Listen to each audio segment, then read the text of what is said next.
Mapagpalang umaga po sa ating lahat and welcome to our Sunday Worship Celebration. Ayan, no, sa mga kasama pa natin, maluwag pa po ang ating mga upuan sa harapan. And ayan, welcome din po sa ating online, sa mga kasama natin sa online. Welcome to our Sunday Worship Celebration. And pwede bang sabihin ninyo yan sa mga nandito? Batiin nyo naman ang mga kasama natin dito ng good morning. Ayan. Sa mga online, can we type good morning sa ating chat box? And good morning po sa ating lahat. And welcome po. And ayan po, no, sino dito ang mainit pa? Hindi dahil sa may lagnat siya, pero mainit pa dahil nagdaan ng week of fire. Ayan. Anyway, ayan, papayag ba kayo na sa week of fire lang matatapos ang pinakamagandang worship natin? Hindi, syempre, ayan, sabi nga po sa verse ng Luke, no, chapter 19, chapter 19, verse 38 to 40, ayan, blessed is the King who comes in the names of the Lord. Peace in heaven and glory in the highest. Some of the Pharisees in the crowd said to Jesus, Teacher, rebuke your disciples. Sabi po ni Jesus, I tell you, if they keep quiet, the stones will cry out. Kaya tanong ko po sa inyo, papayag ba kayo na hanggang worship lang ang hanggang week of fire lang ang pinakamagandang worship natin? Hindi. Ayan, tayo po ay magsasama-sama magpupuri ngayon at ibibigay natin ang best praises and worship for the Lord. And this is a privilege to honor God. And come on, tara po tayo ay mag-pray and tayo po ay magsimula sa pag-worship natin. Yes, Heavenly Father, hallelujah, Jesus, Holy Spirit, we thank you, Panginoon, for this opportunity, Lord. Open our hearts, open our minds, Panginoon, to worship you, Panginoon. Kayo po ang tunay na mapapurihan namin sa umagang ito, Lord. And Lord, sa mga kasama pa po namin, Lord, na wala pa, Lord, ay kayo na po ang magdala, Lord. Ingatan niyo po sila, Lord, sa pagpunta, Panginoon. Punuin niyo po, Lord, Lord, ang bahay-sambahan mo, Panginoon, mula umaga, Panginoon, hanggang gabi, Panginoon. Lord, sa iyo po ang Sunday na to, Panginoon. Sa iyo po ang papuri namin, Panginoon. We love you, Lord. We glorify you. In Jesus' name, amen. Amen. Let us give the highest praise to Jesus this Sunday morning. Diba? Extend natin yung apoy na nagdaan na buong week, diba? Ayan. So lahat ba ay nag-aapoy pa din? Yan. So let us give all the highest praise to Jesus because He deserves all the praise. Ayan. Let us thank the Lord for all His goodness. At talagang sa pag-restore sa heart natin talaga, diba? Kaya let us sing this song and let us use this worship as gratitude talaga kay Lord. Let's go.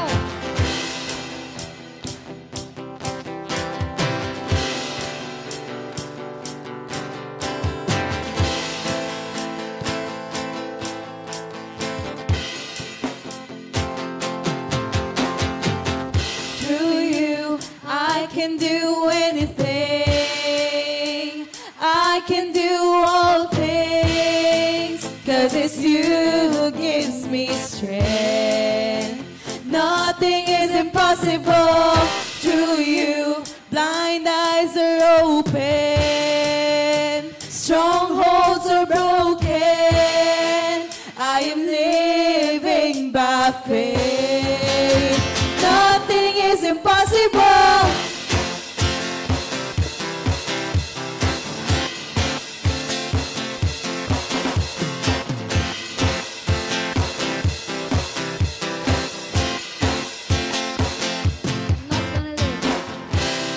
not gonna live by what I see. I'm not gonna live by what I feel. I'm not gonna live by what I feel. Deep down, Deep down, I know that you're here with me. 'cause I know that. 'Cause I know that you can do anything. Through you, I can do anything. I can do all things. 'Cause it's you who gives me strength. Nothing is impossible. Through you, blind eyes are open. Strongholds are broken. I am living by faith. Nothing is impossible. Yes, Jesus, nothing is impossible to you. And we will offer our lives to you. At ikaw talaga yung paglalalayan namin sa lahat ng gagawin namin sa buhay namin because we believe that there will never be impossible to you. As we entrust our lives to you, God, hindi kami matatalo. The victory is always in you, Jesus. Yeah, we are here standing once again this year at ikaw talaga yung magiging foundation namin, ikaw yung magiging rock namin dahil hindi kami matatalo at hindi kami magagapi, Lord. As we include you sa plans namin through this year, Jesus.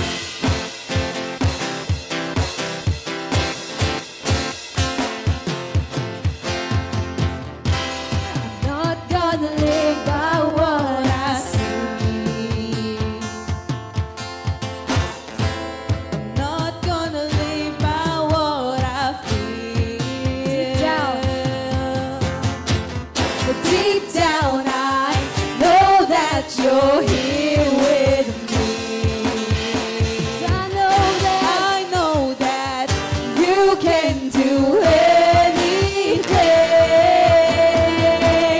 Through you, I can do anything. And I can do all things. 'Cause it's you who gives me strength. Nothing is impossible.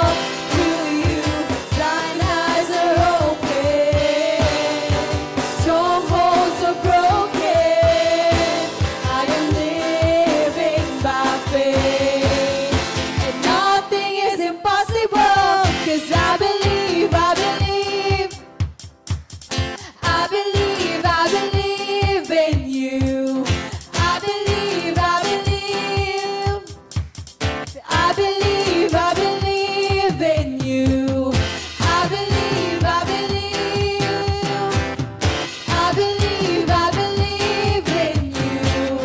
I believe, I believe. Jesus. I believe, I believe in you. I believe, I believe. I believe, I believe in you. I believe, I believe. I believe, I believe in you. Through you, I can do anything. I can do all things. 'Cause it's you who gives me strength. Nothing is impossible. Through you, blind eyes are open. Strongholds are broken. I am living by faith. And nothing is impossible. 'Cause I believe, I believe. And I believe, I believe in you. I believe, I believe.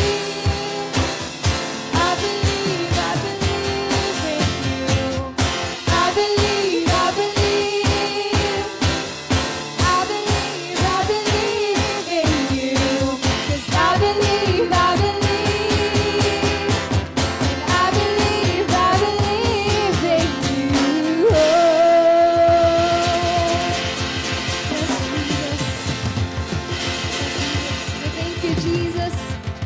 deserve all the highest praise, Lord. Come on, let's continue worshiping the Lord this morning.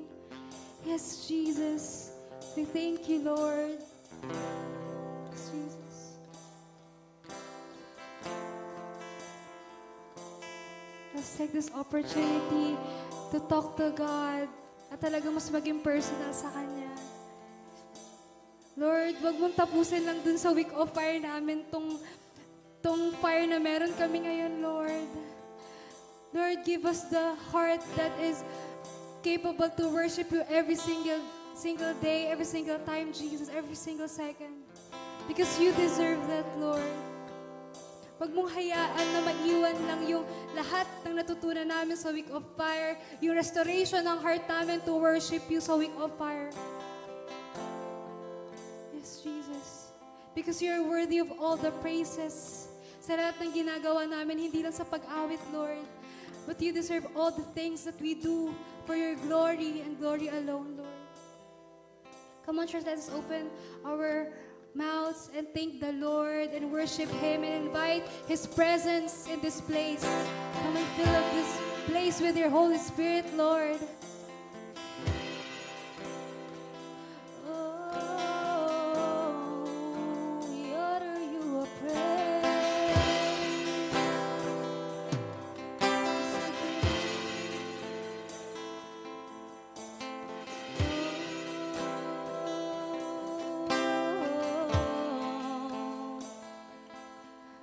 Holy Spirit, come fill up this place.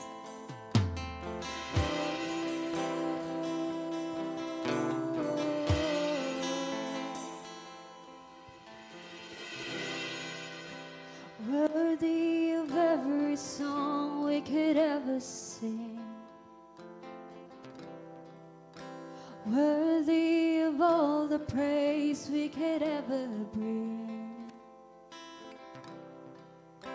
Worthy of every breath we could ever breathe. We live for You, Jesus. Jesus, the name above every other name. Jesus, the only one who could ever save. Worthy of every breath we could ever breathe. We live for You. Oh, we live for You. Holy, holy, there is no one like You. There is none beside You. Open up my eyes in wonder. Show me who You are and fill me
People of God,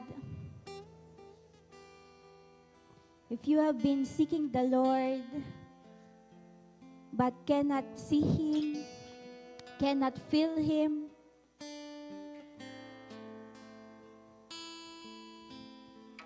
God wants to remind us that He is everywhere. If you are seeking how great He is, may mga iniwan si God sa atin na mga lugar, na mga bagay to show a glimpse of how great He is. Sabi niya sa mga salita niya, tignan niyo yung mga bundok, kung gaano kalaki, kung gaano katatag. I'm greater than that. Kung gaano nyo nakikita, kung gaano kalakas yung hampas ng tubig sa dagat, I am greater than that. Kung gaano kalakas yung mga na-experience natin na natural events like floods, earthquakes, He is greater than those things. And if He is greater than these things na kinatatakutan natin at kinaka-amaze ng ating mga mata, na ating mga puso, and if He's saying that He is greater than those things, who are we to depend on things that can be broken? Who are we to depend on things that can be easily gone? Nasa isang iglap, pag binawi niya, wala na sa atin. Family member man yan, pera man yan, career man yan, or friends man yan, whatever we are depending on, these are things that can be gone, that can rust. But God is reminding us that we can only depend on Him.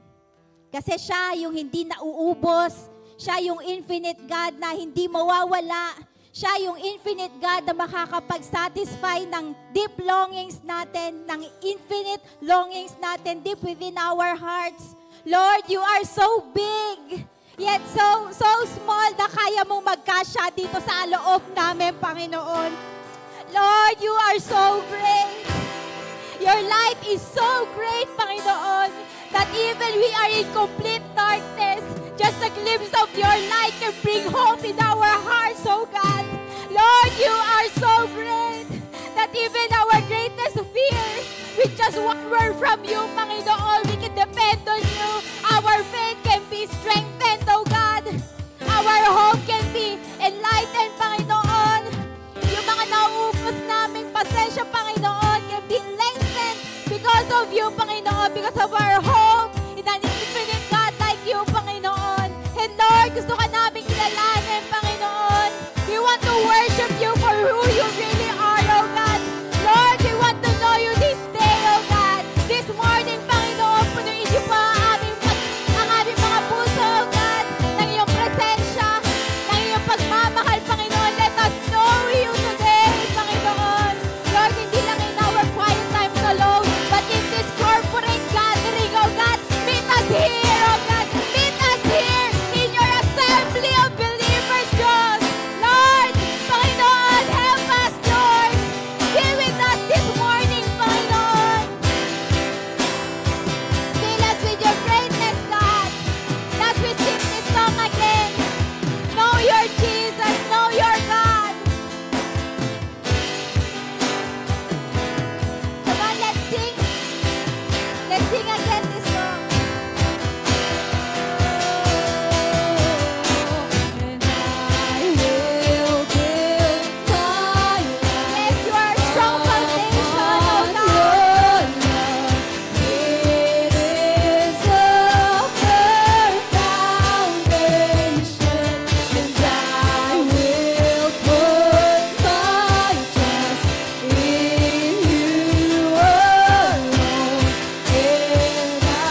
as you open our eyes to see your greatness, our spiritual eyes, oh God, to see your greatness, you are also opening the eyes of our hearts, oh God, towards the people, Lord, na hindi namin pinapansin noon, but God, because of your love,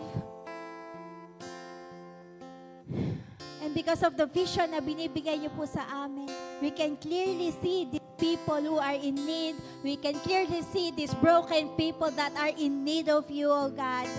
And Lord, as you open these eyes, these ears, these hearts, as we welcome you again inside of us, oh God, ito lamang po, Panginoon, yung mailabas namin. Lord, ito lamang po yung maipakita namin towards the people around us. And we will go this year and for the years to come, Panginoon, we will go sa mga tao na gusto nyo lapitan namin, oh God. Lord, use us mightily, oh God. Paggamitin mo po kami, Panginoon, with your great power na ibibigay nyo po sa amin, with your equipping na gagawin nyo po sa amin, oh God. Maraming salamat po at lahat po ito ay dinadalangin namin sa pangalan ni Jesus. Amen. Amen. Amen and amen. And grabe po. Tunay nga po na this is the morning that the Lord has made again. So let us rejoice and be glad throughout this morning. So ayun po, no. Again, welcome po sa ating lahat, no. And I acknowledge everyone. Ayan, sa mga nandito po, taas po ang kamay. Ayan, taas po natin ang kamay. Ayan, itong mga nakataas na kamay na to, ayan, siya po ang magdadala pa ng mga new friends and new soul dito po sa ating Sunday celebration. And ayan po, sa online din po, we acknowledge the presence of our new friends and kung meron po. And ayan po, from a powerful worship, no, to a powerful word, ayan, let us welcome, no, ang ating speaker for today, no? And we are all excited to hear the word of God. But before that po, no, I just want to remind us na, ayan po, labas nyo na po ang mga notes ninyo and ballpen para po makapag-take down notes at makapakinig ng maayos. Ayan. And alright, without further ado, our speaker for today, none other than our Bishop John Espanyol. Hello. Yan, good morning. Nako, magandang umaga sa inyo lahat. Nako, ang bilis ng panahon. January 14 na. Ang bilis-bilis ng panahon. Tapos Pasko na naman. Di ba? Alright. Nako, sabi mo sa katabi mo, maganda ka pa sa umagang ito. Yan. At guwapo ka pa sa umagang ito. Yan. So tayo ngayon ay mag-aaral ng salita ng Panginoon. So ngayon po, nasa pangalawang linggo na tayo. Last time ay napag-usapan natin is the first of everything. Di ba? Ngayon naman, pag-usapan natin ang pangalawa is the first to build. Di ba? Kumbaga nga sa hari, ang unang-unang ginagawa natin, pag nami-meet natin ang hari, ay ang i-worship natin siya or kaya bigyan siya ng respeto at ng honor. Kaya mag-offer tayo ng isang regalo. At yun ang pinag-usapan natin last time. The first thing that we need to do for this year ay ang pagbibigay natin ng ating offering o ng first fruit offering natin sa ating Panginoon o kaya ng firstborn. Okay? Kaya, pagka may firstborn kayo, i-surrender nyo kay Lord. So ngayon, pag-usapan natin pangalawa. Siyempre, ang kasunod niyan ay ang hindi lang pag-offer mo kay sa king, kundi ang pagsunod mo sa kanya. Sa Ezra chapter 7, verse 26, sabi niyan, whoever does not obey the law of your God and the law of the king must surely be punished by death, banishment, confiscation of property or imprisonment. So, unang-unang tandaan natin, sa isang monarchy na kaharian o sa isang monarchy na bansa, kaharian, unang-unang lahat ng bagay na sa kanyang kaharian, kanya yan actually. Kahit ngayon tao, ang tawag niya yan subject, di ba? Tayo kasi, di natin alam yan eh. Tayo kasi nasa democratic country tayo, so wala tayong masyadong idea sa isang monarchy. Pero actually, sa isang monarchy na pinagaharian ang kanilang government ay kingdom. Di ba? Marami pa rin kingdom ngayon. Di ba? Yung mga kingdom of Saudi Arabia. Ang Middle East, karamihan niyan, pa rin, monarchy pa rin yan. Mga sultan o kaya mga harian, mga king. Di ba? Kung di ako nagkakamali, ang Indonesia yata, or Taiwan, ano pa ba? Brunei. Diyan ako galing. Brunei, di ba? Bakit huwag niyo akong paniniwalaan pagka mga ganong kwento, okay? So yan, Brunei, kingdom yan. So pag kingdom kasi, pagmamayari niyan lahat ng bagay. Kaya tayo, pag ang tao lumalapit sa kanya, o pumupunta sa kanya, unang-unang niya, nagbibigay sila ng honor, nagbibigay sila ng regalo, at yan ang unang ginagawa niya. Pangalawa, siyempre, they demand obedience. Sa kanila, kaya pag sinabing the law of the king, or the voice of, the word of the king is the law. So pag sinabi ng king, kung anong gagawin, anong batas, ano ang dapat gawin at hindi dapat gawin, walang choice ang tao ron, kundi gawin. At ang sabi niyan, kahit ang Bible, ang sabi niyan, pag hindi sumunod sa law of the king, ay pinaparusahan. May banishment or may punishment of death, confiscation of property, and imprisonment. So matindi ang demand ng hari.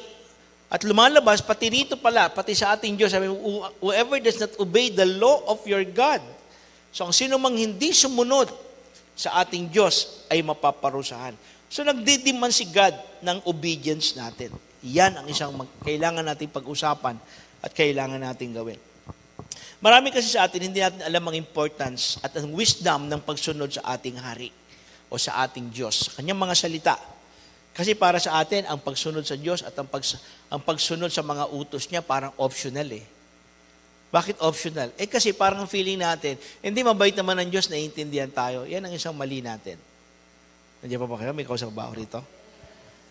Kasi parang ang feeling natin, ang idea kasi natin sa ating Diyos, ganito, parang nanay, tatay. Di ba?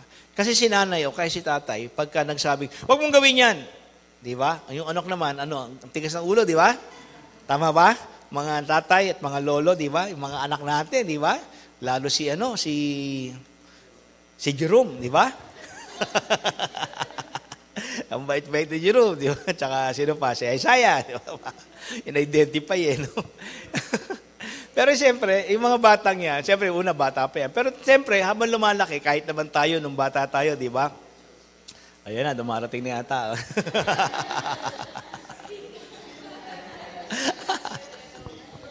Ayan na, si Raj, di ba? So, tayo kasi, kahit naman tayo, nung bata rin tayo, ganun tayo, no? Maliban na lang pagka na-discover natin talaga na yung tatay natin, talaga palang pagka sinabi niyang bawal. Pag sinabi niyang wag, nako. Lalo yung tatay ko, no? Pag sinabi yung talagang nanay ko, bait na ng nanay ko dyan. Di ba? Lahat na yata, natikman ko. Di ba? Sandok, sinturon, walis, lahat yan, di ba? Pag sinabing gumising, pag sinabing ganito, nako, kailangan gawin mo talaga. Pagka nakita mo na talaga napapalo ka o napaparusahan ka sa mali mong ginawa at hindi ka sumunod, yun, nagiging seryoso ka. Naku, magagalit si tatay. How much more po ang Diyos? Yan ang isang mali natin. Ang tingin kasi natin sa Diyos, napakabait. Which is true naman. Pero ang feeling natin ngayon, pati ang kanyang law ay pwede nating baliwalain o pwede naman nating laruin, pwede naman nating hindi gawin kasi hindi naman ako parurusahan ng Diyos. Yan ang hindi natin alam. Ang totoo niyan, maliwanag ang sinabi ng Panginoon yan, whoever does not obey the law of your God and the law of the king must surely be punished. So parurusahan tayo ng Diyos. Well, again, ang Diyos nga lang natin ay hindi agad-agad nagpaparusa, pero definitely, ang sinabi ng Bible, ay hindi niya hinahayaan na hindi maparusahan ang matitigas ang ulo. Yan. So actually, hindi lang naman siya nagde-demand ng obedience sa atin, pero may wisdom kasi sa obedience. Hello? Ikaw sa baba ko dito. May wisdom, may talino. Sino ito gusto maging matalino? Taas sa kamay. O yan. May magandang mangyayari sa atin pag sumusunod tayo sa Diyos. At yan ang problema natin. Lalo na, itong taon na to, pag nagpaplano tayo sa mga buhay natin, sino ito nagpaplano sa buhay niya? Taas sa kamay. Di ba gusto natin maging maayos, maging maganda ang buhay natin? Tama? Tama po ba? So, ibig sabihin, kung meron man tayong meron man tayong gagawin ngayon na unang-unang dapat natin gawin din sa taong ito, ay ang planuhin natin maging maayos ang buhay natin. Which is ginagawa naman natin lahat. Nag-iisip siguro tayo, ano ba magandang business, ano ba magandang gawin, ano ba dapat kong gawin para mag-improve naman ang aking finances, mag-improve naman ang aking family, magbago naman ang relationship namin magkasawa. Di ba? Nagpaplano tayo ng gano'n kasi gusto natin na magaan, maayos, mapayapa, at prosperous na buhay. Pero ang problema natin, pinaplano natin mga yan, pero hindi natin pinaplano kung paano tayong sumunod sa ating Panginoong Jesucristo o sa Kanyang mga salita. So, anong nangyayari? Gusto natin maging maganda ang future natin, pero mukhang lalong nasisira. Kasi nga, hindi tayo sumusunod sa salita ng Diyos. Kasi nga bakit? Pag ikaw hindi sumunod sa salita ng Diyos, akala natin okay lang. No, hindi totoo yan. Actually, maraming paraan ng Diyos para paramdam sa iyo at ipakita sa iyo na the more na hindi ka sumusunod, the more na gumugulo ang buhay mo. Yan. Kaya gusto man natin maging magandang future natin, pero lalong nasisira kasi hindi natin pinagpaplanuhan at pinag-iisipan sumunod sa kanyang mga utos at sa kanyang mga salita. Kasi ang problema natin ito, pag ikaw ay hindi sumusunod sa Diyos, siya mismo ang kalaban mo. Hello? Gusto mo? Di ba? Nandiyan mo ba kayo? May kausap ba ako dito? Di ba? Alam, kaya ko kayo lagi tinatanong kasi naaawa na ako sa sarili ko. Di ba? Lagi na lang ako mag-isang nagsasalita. Di ba? So first we need to accept one reality of life. Ito dapat ang isang tanda natin. Hindi mo hawak ang bukas. Hindi mo hawak ang bukas. Hindi mo kayang kontrolin kung ano man yung mangyayari bukas. Kasi hindi natin alam talaga eh. Di ba? Katulad yan, halimbawa, dati wala namang Waze. Alam niyo yung Waze? Di ba? Sino yung mami sasakyan dito, di ba? Waze, di ba? Dati wala namang Waze eh. Di ba? Ang ginagawa lang natin, minimemorya lang natin yung yung daan. Kung saan yung pinakamalapit, saan yung madaling daan, di ba? Lalo na yung mga taxi driver na matatagal na, ayaw gumamit ng Waze. Di ba? So sila sabihin nila, Sir, ganito na lang, dito tayo dadaan kasi mas maluwag dito, tsaka ganyan. So hindi sila nagaganyan. Eh, siyempre, nung bago-bago rin akong gumagamit ng Waze, siyempre, memoryado ko na rin yung ibang daan ko. So nangyayari, mag-Waze man ako, pero hindi ko susundin. Kasi nga naman, siyempre, nasanay na eh. Kaya lang ngayon, natuto na ako. Kasi tuwing hindi ako susunod sa Waze, lalo ako natatraffic. Lalo ako napapahamak. Lalo tumatagal ang biyahe ko. Di ba? Kasi nga bakit? Hindi mo naman nakikita kung ano nangyayari doon sa daraanan mo eh. Eh, ang Waze, nakikita niya eh. Magaling yung Waze, di ba? Nakikita. Hindi kasi, ang gumagamit, siyempre, ang ginagawa ng Waze kasi, maraming kasing maraming nag-subscriber, maraming nag-on ng Waze. Ang ginagawa ng Waze, dinidetect niya kung sino-sino yung mga driver na gumagamit ng Waze, tapos dinidetect niya kung gaano kabilis yung travel niya. Tapos, gano'n rin kabilis, kung gaano rin katagal, siya umandar o kabilis umandar.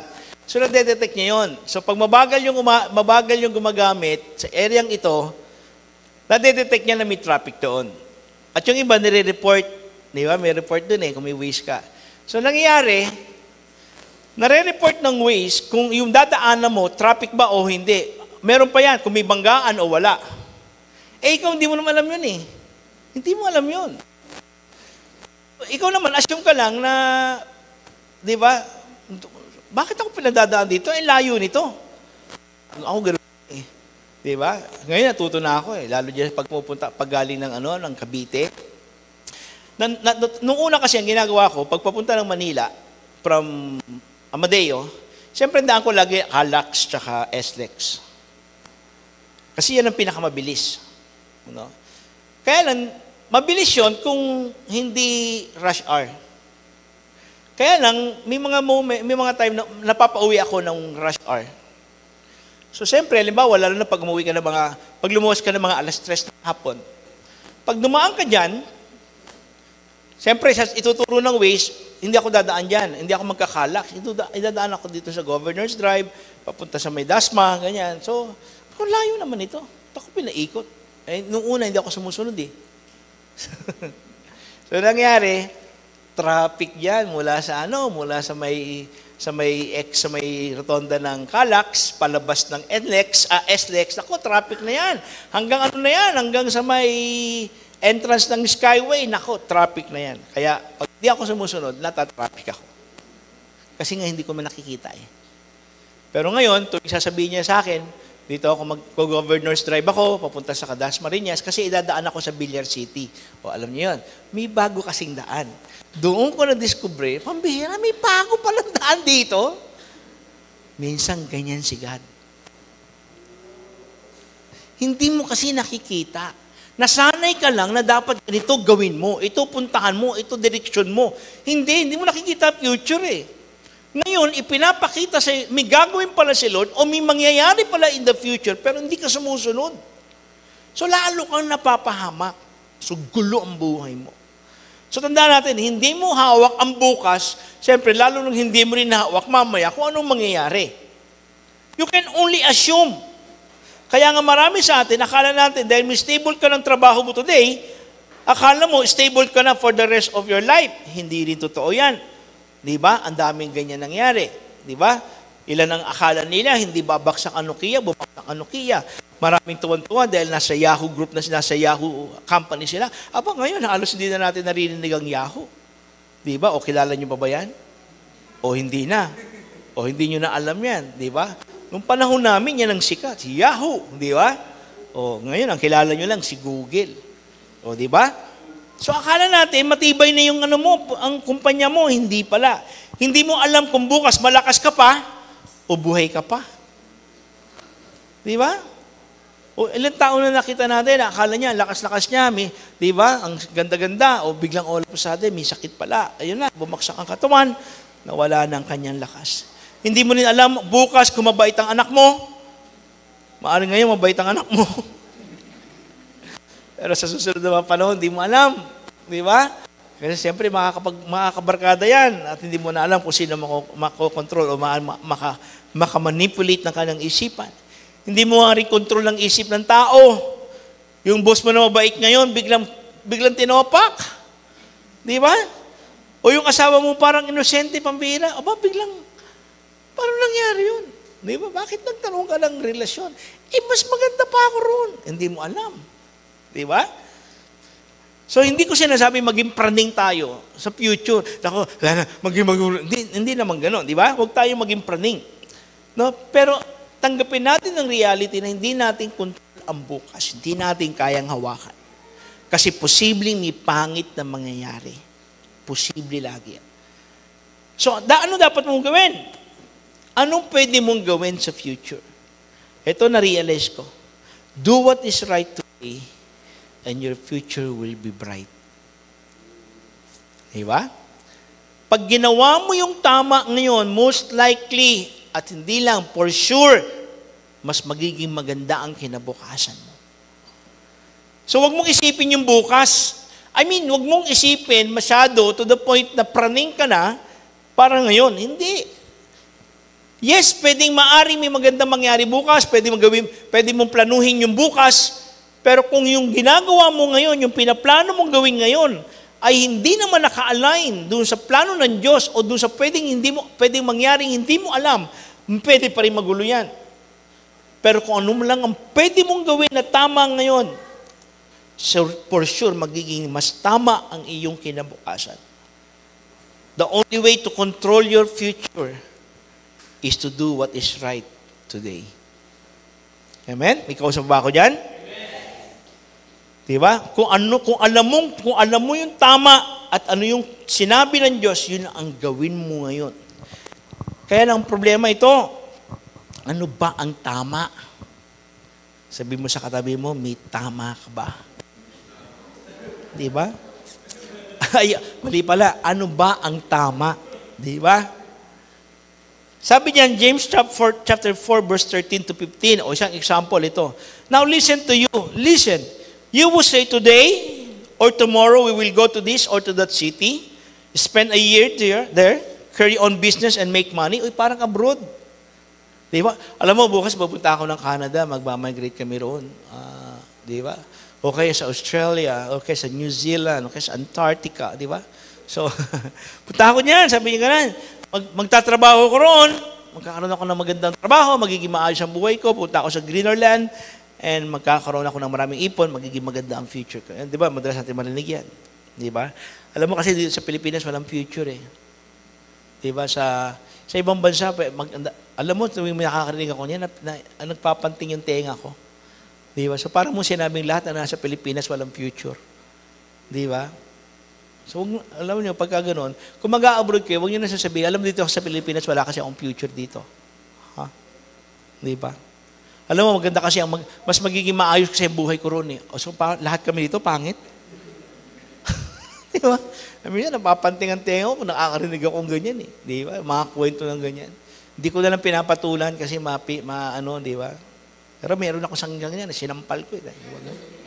Di ba? Buti na lang na-realize ko mali yun. So, hindi ko na tinuloy, nasa isip ko pa lang. Di ba? So, minsan talaga napikon ako, meron akong ganyan. Isa, napikon ako, talagang ganyan, nakita ko ganyan.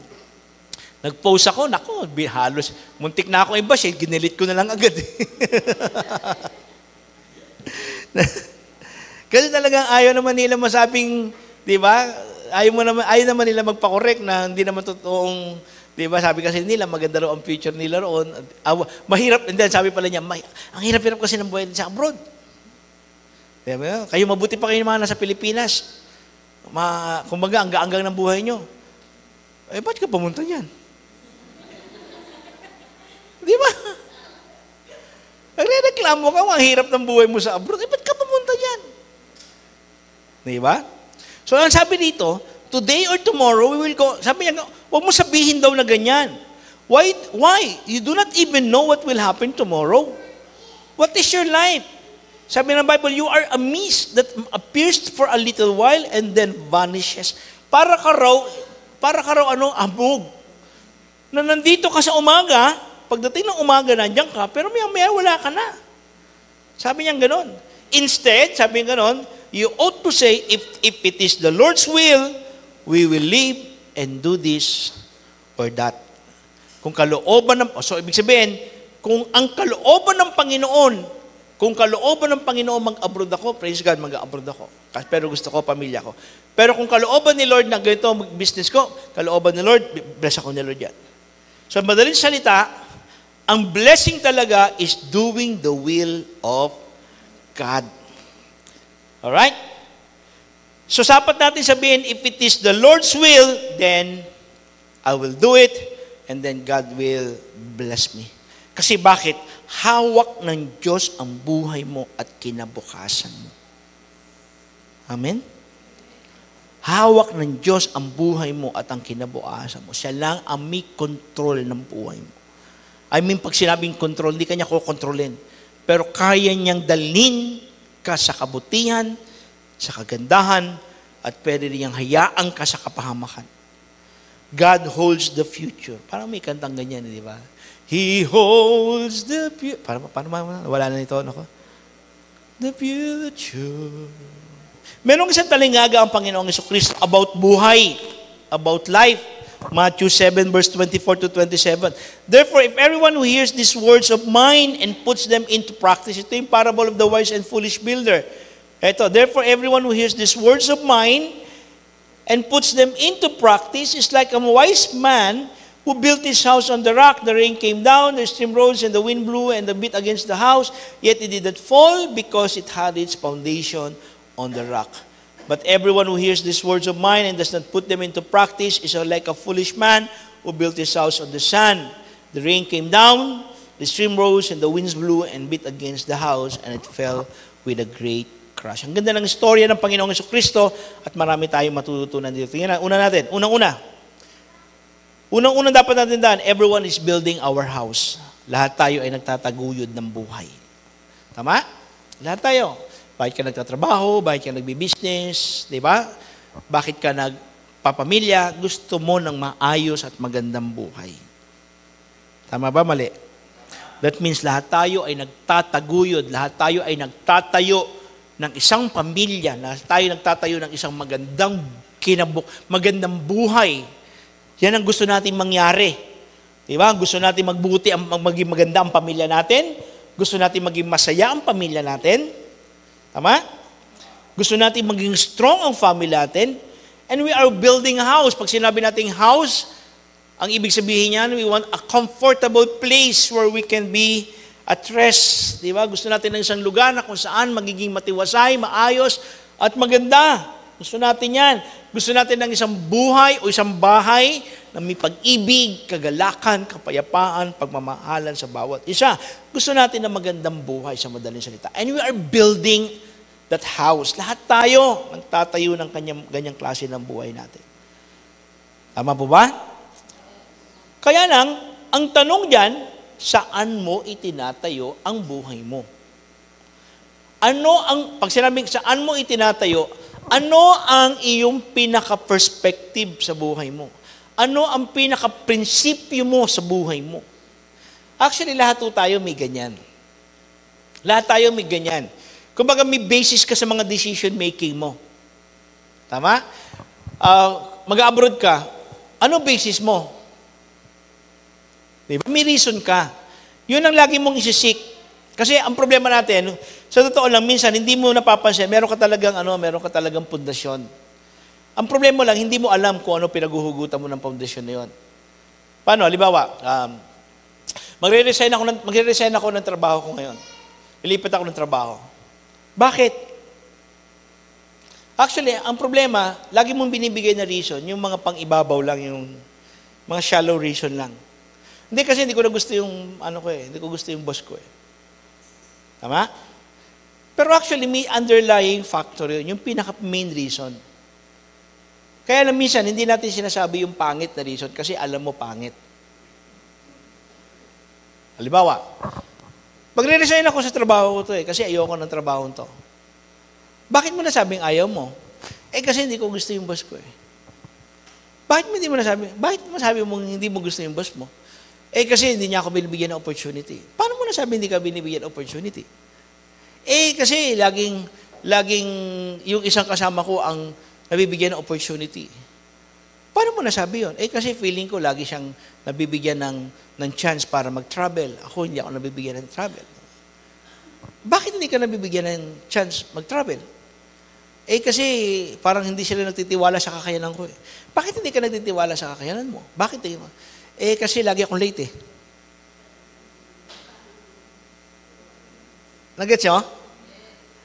So, ang pinaka-reason, kaya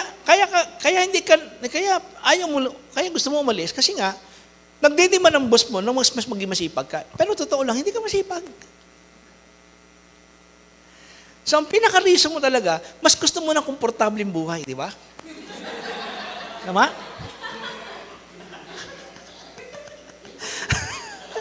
Parang gusto niyo akong pasayawin dito, ha? Naka-live ba tayo rito? Baka naman. Kuyari ako rito.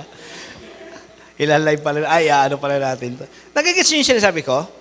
So, ang underlying factor talaga, ang pinaka-foundation mo, ay hindi dahil sa ayaw mo sa busa mo, pero ang pinaka-foundation mo, gusto mo ng komportableng buhay. Pero pag sinabi komportable, ayaw mo na napapagod ka, ayaw mo na nag-exert ka masyado ng effort. So, ang pinaka-factor mo talaga, ang pinaka-foundation mo, gusto mo na komportable at gusto mo masaya lang. Yung gusto mo walang masyadong hirap. So, ang pinaka-foundation mo is parang, yourself. You want an easy life. Yes, nyo? O, libawa, mag-a-abroad ka. Bakit ka mag-a-abroad? Kasi wala akong future dito eh. Bakit mo naman sabing walang future? Kasi ang aking mga anak, kawawa naman. Gusto ko sila magkaroon magandang kinabukasan. Tama? Bakit mo naman nasabing hindi sila mabibigyan ng magandang kinabukasan pag nasa Pilipinas ka? Tingin ko, mas malaki kikitain ko roon, mas mapapag-ipon ako, mas magiging maganda ang future ng mga anak ko dahil makapapag-aral ko sila sa magandang eskwelahan. Tama? Ibig mo sabihin, lahat ng nandito sa Pilipinas na mga batang hindi nakapunta sa sinasabi mo magandang eskwelahan ay walang magandang future? Hindi kasi ang mahal-mahal ng eskwelahan dito eh. Gusto ko sana pag-aral siya sa Ateneo, sa Lasal. Teka, ibig ba sabihin yung mga nag-aral sa PUP, hindi maganda ang kinabukasan? Di ba? Hindi naman. Hindi ko na sinasabing gano'n. Kaya na siyempre, pag nag-PUP siya, malamang naman, kailangan pa rin ng gastos. Teka, maraming mahirap na graduate sa PUP na nakapag-graduate pa rin kahit mahirap ang buhay.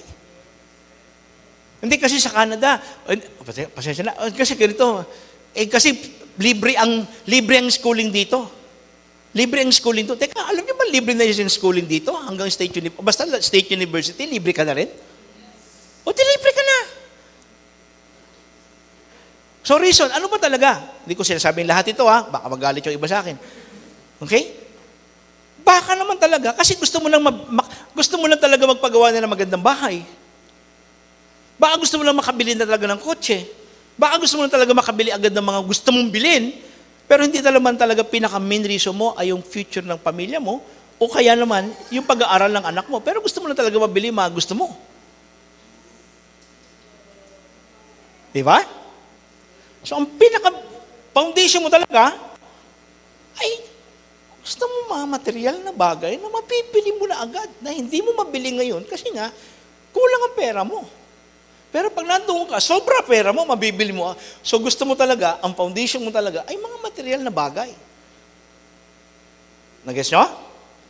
May kausap ba ako rito? So, ang tanong ngayon, saan ba talaga mo tinatayo ang buhay mo? Di ba?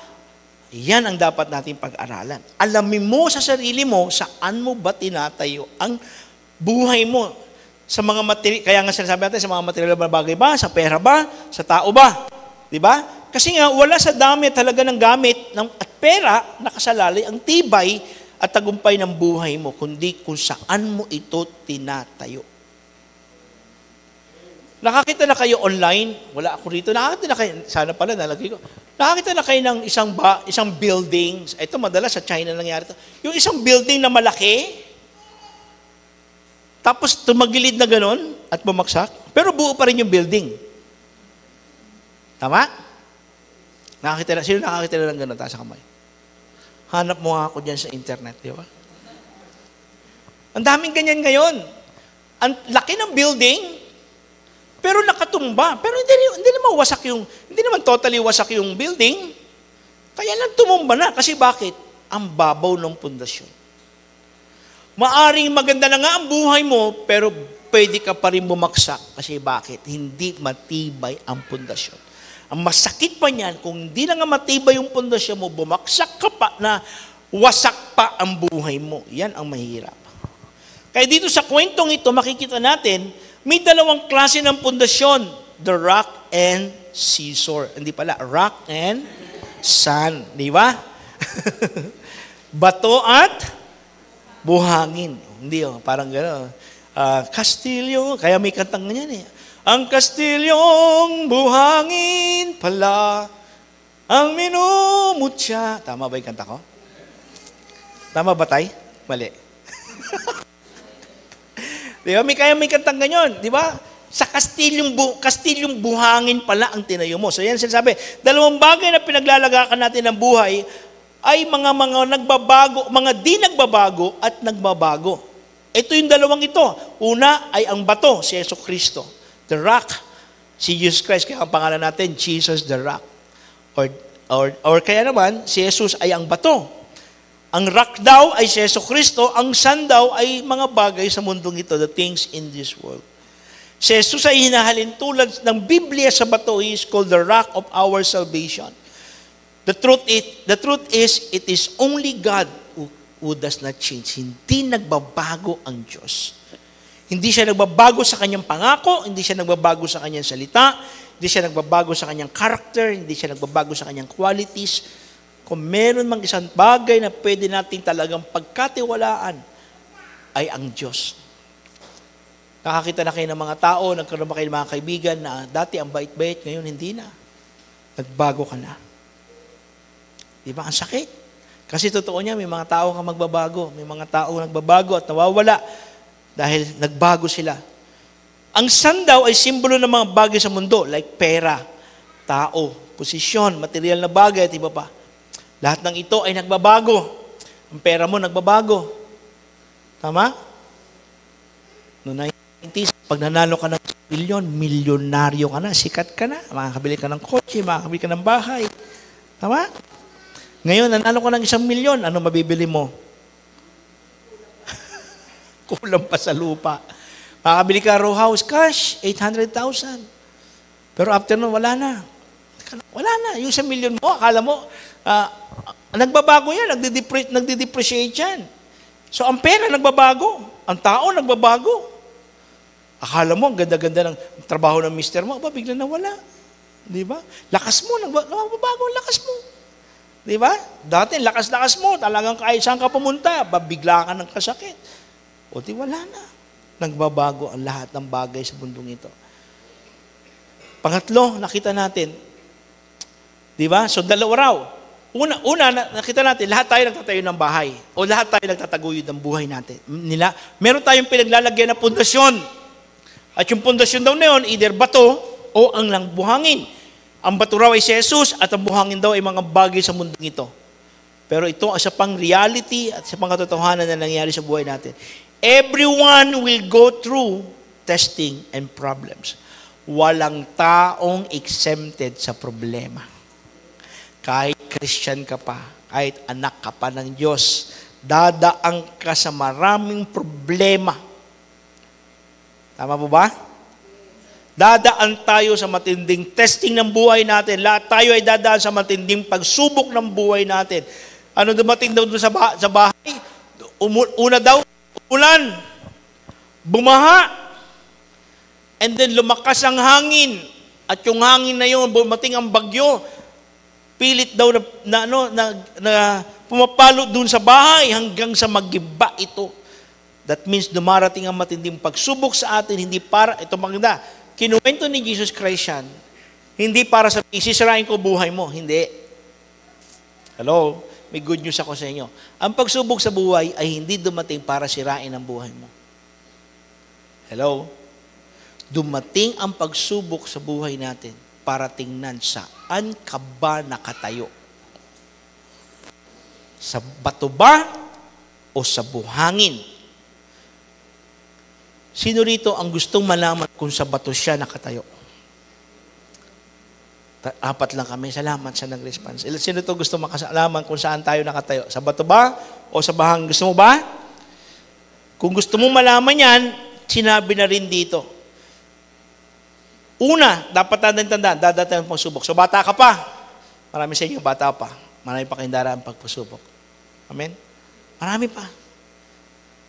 Maniwala ka, mga unexpected.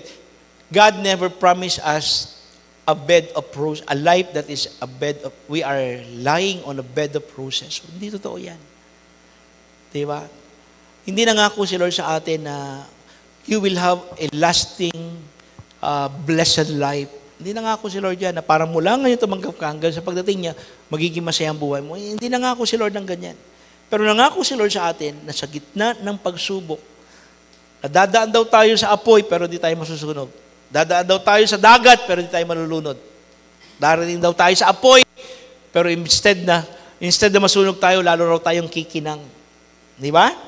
So ang tibay at tagumpay ng buhay mo ay mangyayari pag kung saan ka nakatayo at nakalagay na pundasyon. Okay? O yan, di ba? The wise and foolish builder. So dalawa daw ang klase ng tao sa mundong ito. Matalino at hangal na manggagawa. Sino rito gusto maging matalino? Taas ang kamay. Sino gusto maging hangal? Taas ang kamay. Wala. Remember, ang matalino raw ay sino? Yung nagtayo ng bahay saan? Sa bato. At ang hangal ay yung nagtayo ng bahay saan? Sa buhangin. Kasi pag sa bato ka nagtayo, sigurado raw matatag at matagumpay ang buhay mo. Kung sa buhangin naman, isa kang hangal, kasi nga, bakit ka naman magtatayo ng bahay sa buhangin? Diba? Kasi so for sure, babaksak lang yan. Sino nakaranas na magtayo ng kastilyo sa buhangin? Diba? O, diba? O, maaring ilang oras, diba? Maaring low tide pa lang, nakabuild ka, ang ganda ng basta, diba? Pero pag nag-high tide na yan, dadaanan na yan ng tubig hanggang sa mawala na yan. Kasi bakit? Nagbabago. So, paano raw natin malalaman na tayo ay matalino? Matthew 7 verse 24. Basahin natin sabay-sabay. 1, 2, 3. Therefore, everyone who hears these words of mine and puts them into practice is like a wise man who built his house on the rock. Kung meron mang isang paraan para malaman mo kung matalino ka at gagawin mo ang tama, na kahit anong dumating na pagsubok sa buhay mo, magiging matibay at magiging maayos ang buhay mo. Yun daw ay pag nakinig ka ng salita ng Diyos at ginawa mo. That is obedience. Amen? Nakakapagtaka lang isipin, naniniwala tayo sa Diyos na siya ang Diyos na makapangyarihan. Tama? Naniniwala tayo na ang Diyos ang source ng pinakamagagandang bagay sa buhay natin. Tama? Yes. Diba? Naniniwala tayo na ang Diyos kahit kailan hindi magkakamali. Tama? Yes. Pero nakakapagtaka, lagi tayong may option. Lord, susunod ba ako o hindi? Amen? Kahit ako, iniisip ko, Lord, kung naniniwala ako, ikaw talaga ang Diyos na makapangyarihan, dapat never kong pagdududahan ang sinabi mo. Pero Lord, ang hirap eh. Hindi, kahit mahirap na. Kahit mahirap gawin yung pinagagawa ni Lord sa akin, kung alam ko namang pag ginawa ko yan, hindi niya ako ipapahamak, magiging maayos sa buhay ko, hindi gagawin ko pa rin. Amen? O katulad na lang halimbawa, di ba? Sinabi ni Lord sa atin na tayo ay mamuhay na mahalin natin ang ating kaaway. O di, mahalin mo. Lord, ang hirap eh. Ay, sinabi ni Lord eh. Mahalin mo, patawarin mo. Di ba? Hindi naman sinabi ni Lord na patuloy mong pagkatiwalaan yan eh. Hindi naman sinabi. Ang sabi niya lang, mahalin mo. O sige, minamahal kita. Pero siyempre, kung yan ay masamang tao, di ba? Bakit mo na ipagkakatiwala ang buhay mo sa kanya? Pero sinabi niya, mahalin natin. O di gawa mo na mabuti. O kaya huwag mo nang awayin. O kaya naman, kahit pa paano, tiyagaan mo, ishare mo ng Word of God, mahalin mo. Ba't di mo magawa? O sinabi ni Lord sa atin, go and make disciples of all nations. O ba't ang hirap mag-disciple? Bakit di mo magawang mag-win? Di mo magawang mag-disciple ng tao? Eh Lord, ang hirap eh. Teka, alam nyo na pag ikaw nagtiyaga ka magmahal ng tao, kahit nahihirapan ka, uhusay ka. Actually, lahat ng utos ni Lord may benepisyo sa atin. Ako sa totoo lang, kung ako susundin ko yung sarili ko lang, sa totoo lang, ayokong mag-alaga ng tao, ayokong mag-win at mag-disciple. Di ba? Gusto ko nga lang magsolo ko sa buhay ko eh. Di ba? I mean, hindi naman ako people person in reality. Hindi ako ganun. Gusto kong tahimik lang. Di ba? Gusto kong mag-isa lang ako. Kaya kong tumira sa probinsya nasa bundok, kaya kong tumira dyan. Kasi nga, hindi naman ako people person. Di ba? Pero dahil inutos si Lord yan, gagawin ko yan. Pero alam nyo ba, the more na ginagawa ko yan, the more na natututo ako magmahal ng tao. At ito lang, lalo pa rin ako. Siyempre, pag nagmamahal ka ng tao, mamahalin ka rin ng tao, tama? And eventually, lahat daw ng inasik mo sa tao, babalik sa iyo. Nag-asik ka ng mabuti, hahani ka raw ng mabuti.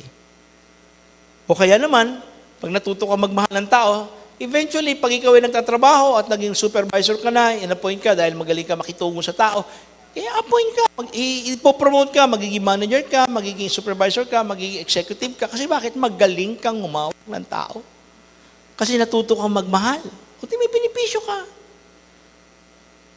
Amen? Pero mahirap. Pero inutos, gawin mo. Kasi bakit? Kasi may plano pala si Lord sa iyo na i-bless ka sa pamagitan ng pakikitungo sa maraming tao. So gawin mo. O ngayon ba, ibig sabihin, nag-i-enjoy ako sa maraming tao? Actually, yes. At the same time, no. Di ba?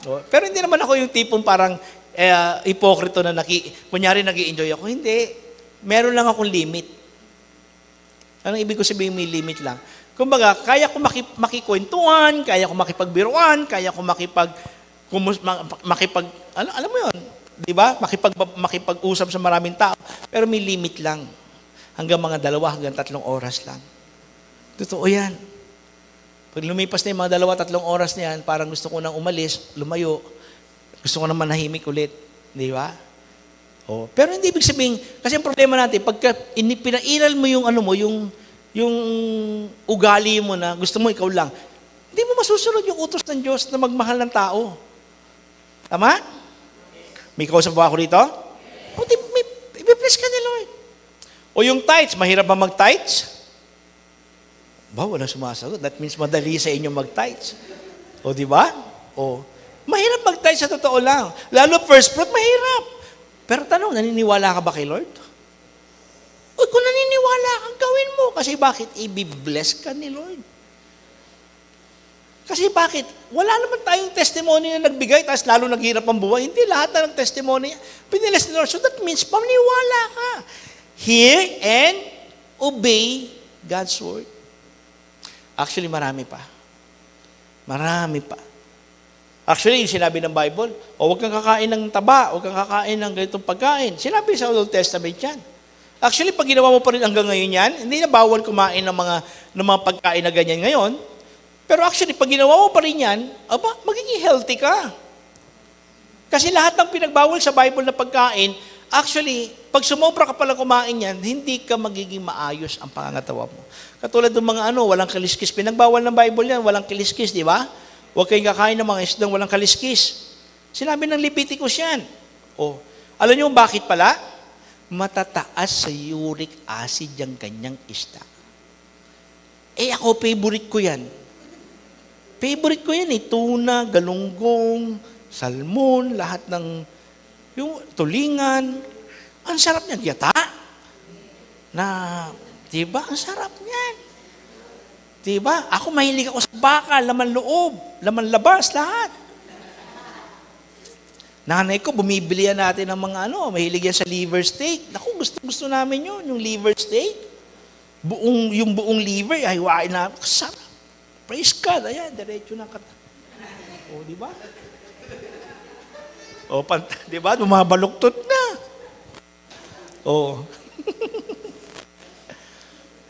May wisdom. Sunod natin kay Lord. Gusto mo maging maganda ang buhay mo this year? Aralin mo sumunod sa salita ng Diyos. Kahit masakit, mahirap. Huwag mong bigyan ang sarili mo ng option na ganito. Lord, pwede naman yatang hindi gawin kasi naiintindihan mo naman ako. Hindi. Ang totoo niya na hindi mo siya naiintindihan. Kung mag-uutos man siya sa'yo, hindi para sa Kanya. Remember that. Pakinggan niyo ako mabuti. Pag nag-utos ang Diyos sa'yo, hindi niya inuutos yun para sa Kanya. Oy, gusto ko mag-tithes ka, gusto ko mag-serve ka sa akin, gusto ko mag-disciple ka, gusto ko yan. Hindi yun para sa Kanya. Hello? Kasi wala naman siyang kung sarili lang niya, wala siyang bagay na iuutos niya na pag ginawa mo, magbibinipisyo siya. Wala. Bakit? Kasi lahat naman nasa Kanya na So, walang utos na gagawa niya sa atin na magbibinipisyo siya kasi lahat ng binipisyo nasa Kanya na. So, kung meron mang siyang iuutos sa'yo, yun ay para sa'yo. Tapos ngayon, ayaw mo sumunod, tapos gusto mo magandang buhay, batukan kaya kita. Sinong gusto maging matalino? Taas ang kamay. Sinong gustong maganda ang buhay niya this year?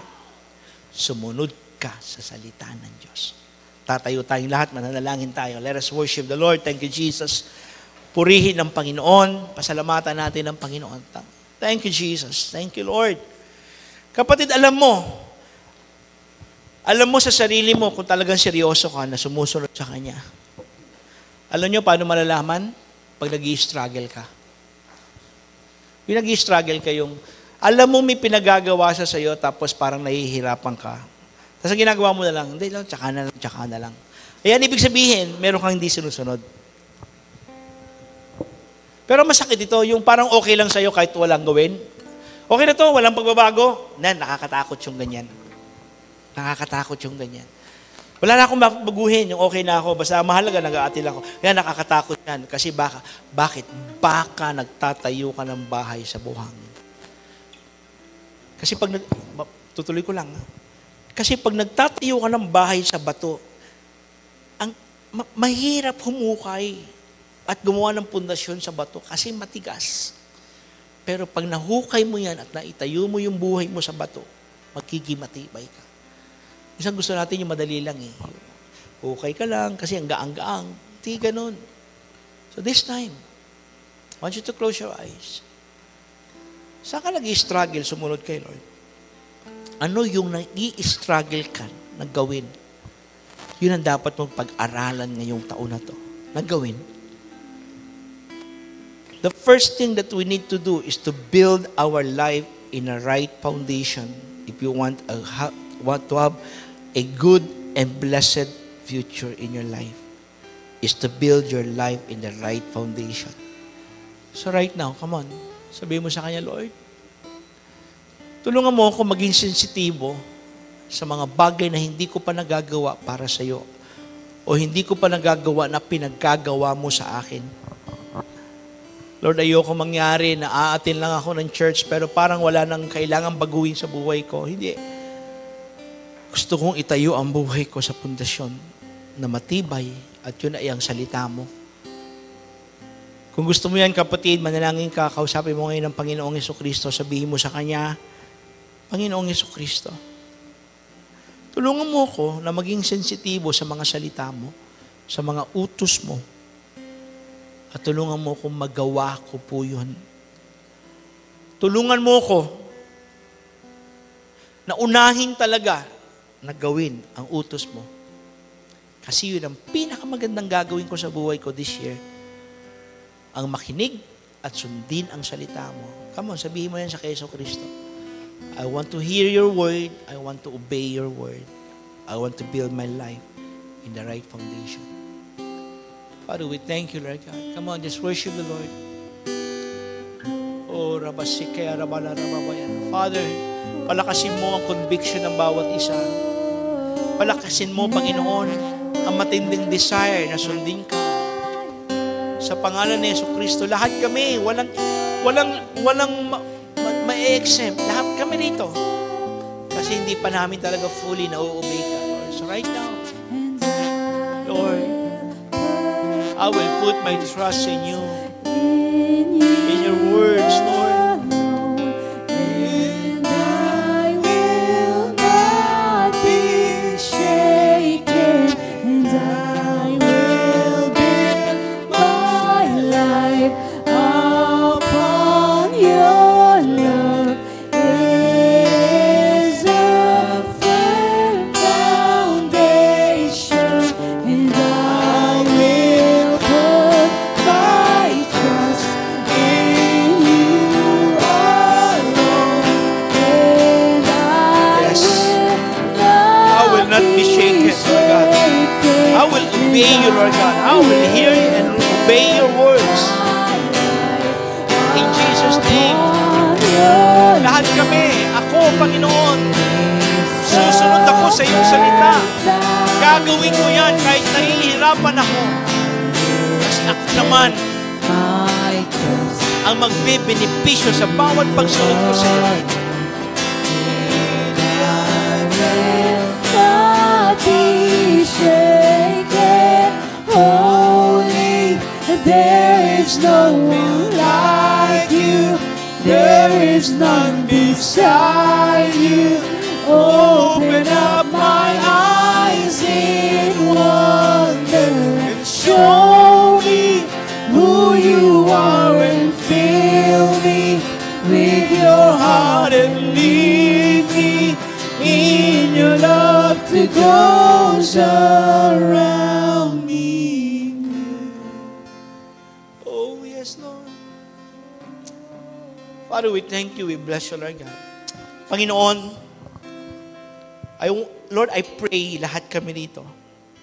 Kasi this year, kapatid, maniwala po kayo, God is bringing a new wave of trials and testing sa buhay natin. Hindi para gibayin ka, kundi para patatagin ka. The same time, sa pagsunod natin sa Kanya, darating ang maraming pagsubok, darating ang maraming problema sa buhay natin. Even in this church, may gagawin si Lord para i-test niya sa atin lahat kung saan tayo nakatayo. Pero kasabay na matitinding pagsubok na yan, darating din ang maraming pagpapala at maraming pagkilos ng gawa ng Panginoong Jesucristo sa buhay natin na magugulat tayo sa malalaking bagay na ibibigay niya sa atin. Pero ibibigay niya lang yun sa mga taong sumunod sa Kanyang salita. So this time, this year, let us prepare ourselves to build our life on a strong foundation by hearing your words and obeying your words. In Jesus' mighty name, everybody say, Amen, Amen. Palagpakan natin ang Panginoon. God bless you. Sabihin mo sa katabi mo, kanan at kaliwa, let us hear and obey God's word. Amen and amen. And po, thank you po for the wonderful word for today. First, to build. And, ayan po, no, napaka-gandang word from the Lord na ang una nating, ang pinakamagandang gawin pala talaga ay ang sumunod sa Kanya. And yes, indeed, no, the only way to have a beautiful future is to do what is right today. And the right thing to hear, and the right thing to do is to hear and obey God's word. May wisdom talaga sa pagsunod ng Diyos, no? Hindi na kailangan pang isipin, no? Talon agad. I mean, sunod agad sa pagsunod sa Lord, no? And now po, no,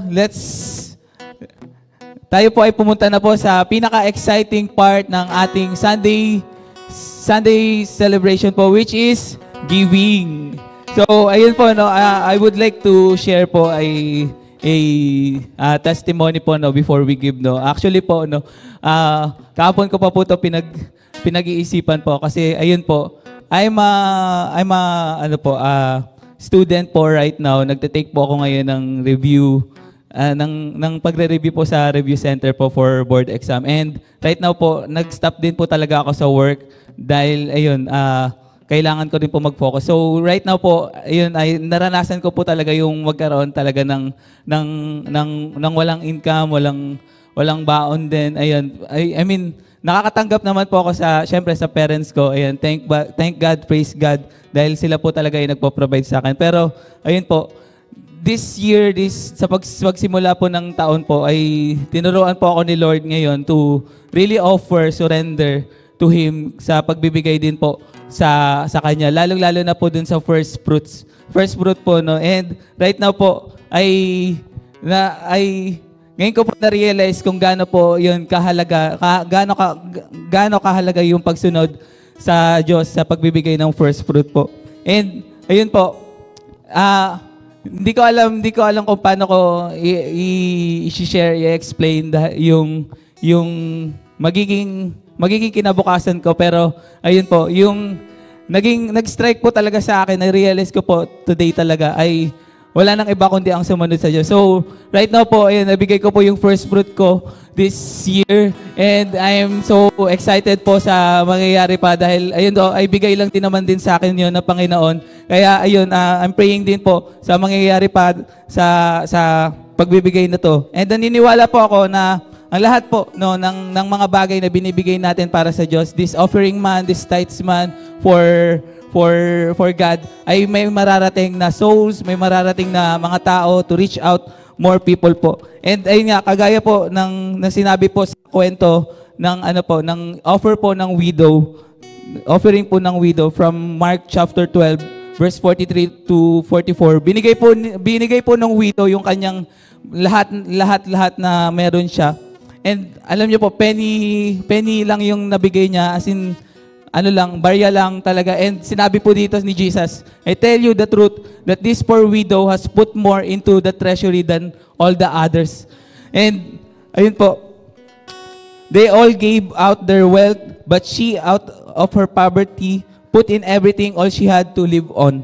And, ayun po, dito ko po na-realize na, na kapag talaga na ibigay natin ang lahat, God will provide, God will rescue you from all things kasi alam ni Lord na binigay natin ang lahat. Kaya nga sinabi din po sa 2 Corinthians chapter 8 verse 9 po, no, na for you know the grace of our Lord Jesus Christ, that though He was rich, na kahit po si Jesus po ay alam natin siya ay pinakamayaman, yet nagawa niya pong maging poor, isakripisyo yung buhay niya para po sa atin, so that through His poverty might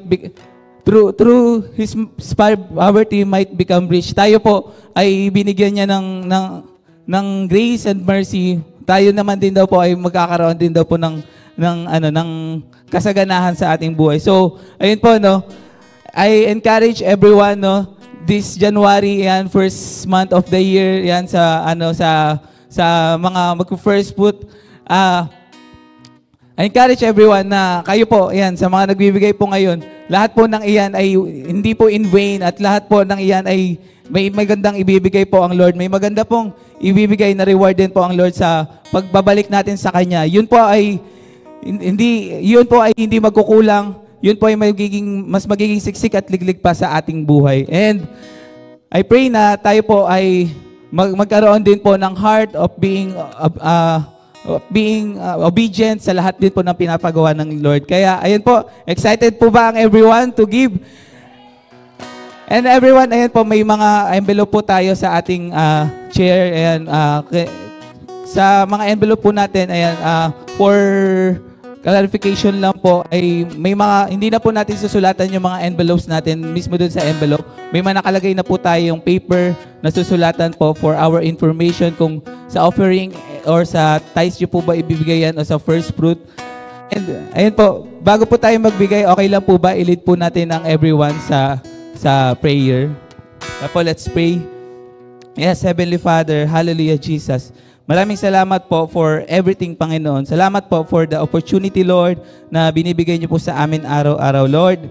Yung blessings niyo po, Lord, ay hindi po namin masusukat, Panginoon, sa buhay namin, Panginoon. You provide us, Lord, na kahit sa alam namin, Panginoon, na hindi na namin makakaya, Panginoon, ay, Lord, pinapakita mo sa amin ang glory mo, Lord, through your grace and your mercy, Panginoon. Lord, we pray, Panginoon, bigyan niyo po, Lord, ng encouragement, Lord, ang aming heart, Lord, to give, Lord, sa pagbabalik ng Lord, ng binibigay niyo rin po sa amin, Panginoon. Turuan niyo po ang bawat isa sa amin, Lord, to honor you, Lord, sa pagsunod sa bagay na ito, Panginoon. Lord, we know, Panginoon, na ang mga ito, Lord, na ino-offer po namin, Lord, tithes po namin and first fruit po namin, ay marami pa pong mararating, Lord, for the missions, Lord, na pinagkaloob niyo po sa amin. And I pray, Lord, bigyan niyo po ng capacity, Lord, capability, Lord, ang bawat isa, Lord, to give, Lord. And sa, Lord, sa mga nahihirapan, Panginoon, Lord, hayaan niyo, mangusap ka po, Lord, sa kanila to, Lord, na hindi hadlang, Panginoon, ang kahirapan, Panginoon, hindi hadlang, Lord, ang mawalan, but, Lord, sa pagsunod po sa inyo, Panginoon, ang tamang gagawin, Panginoon. Lord, sa inyo po namin tinataas ang lahat, Lord, these offerings, Panginoon. Lord, we love you, Lord. We glorify you. In Jesus' name, amen and amen. And ayan, here's the way to give our tithes and offering. And meron po tayong online sa BPI. Ayan po, bank account po sa BPI, which is named Wyra Christian Assembly with account number 1921119646. And meron din po tayong GCash nakapangalan po kay Ate Catalina Tulay sa 0966-213-6727. And for our mission fund, ayan po, meron po tayo, pwede po tayo mag-send din sa ating BPI din, ayan po sa Wyra Christian Assembly. And sa GCash naman, for our mission fund, ay nakapangalan po kay ayan, Pastora Joy Victorino po. Ayan po, pwede po nating hingin po sa ating mga mentors o leaders ang number po ng GCash ni Pastora Joy po. And as of today po, yan, January 13, 2023 po, meron na po tayong 19,904 pesos sa ating funds na nakolekta po.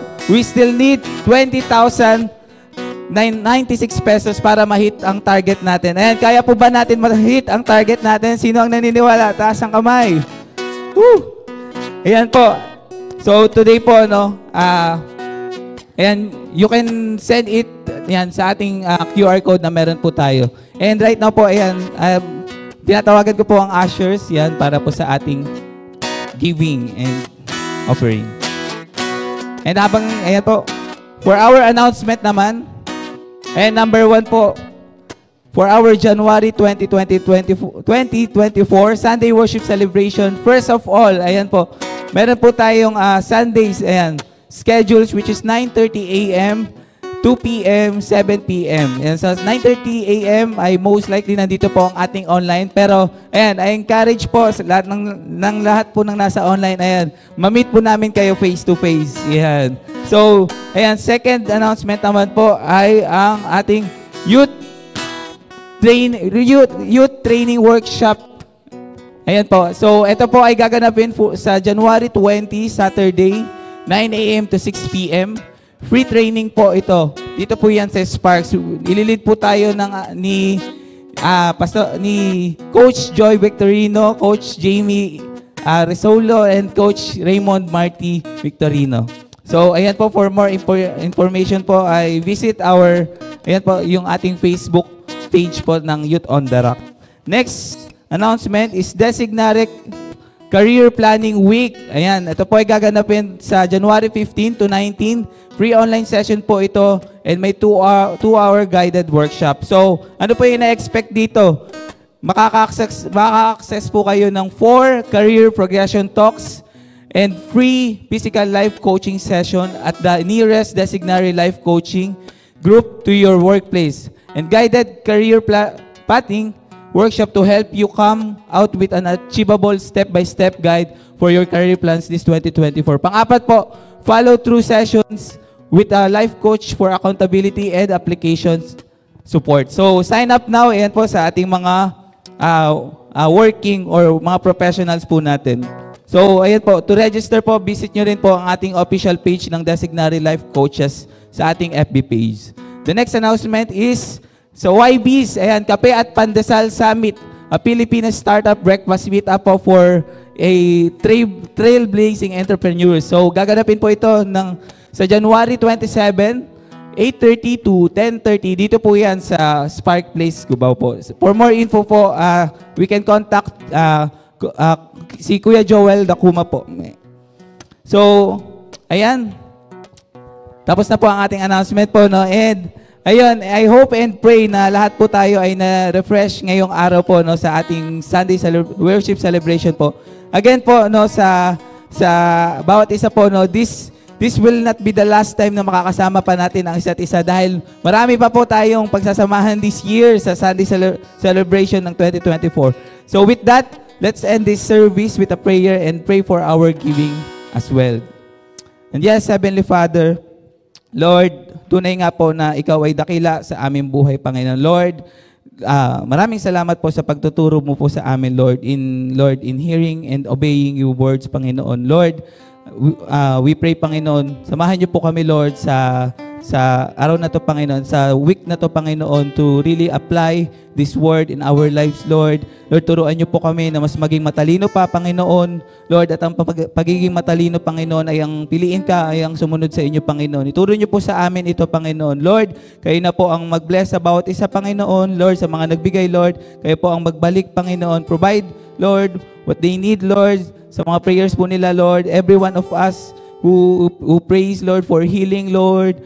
Kayo po ang magpagaling, Panginoon. Every one of us who pray for favor, Lord. Lord, we know, Panginoon, ginagrant nyo na po, Lord, yung favor sa kanila. Provisions, Panginoon, sa bawat isa, Panginoon. Lord, ingatan nyo po kami hanggang sa aming pag-uwi, Panginoon. Maraming salamat po, Jesus, sa lahat po, Panginoon.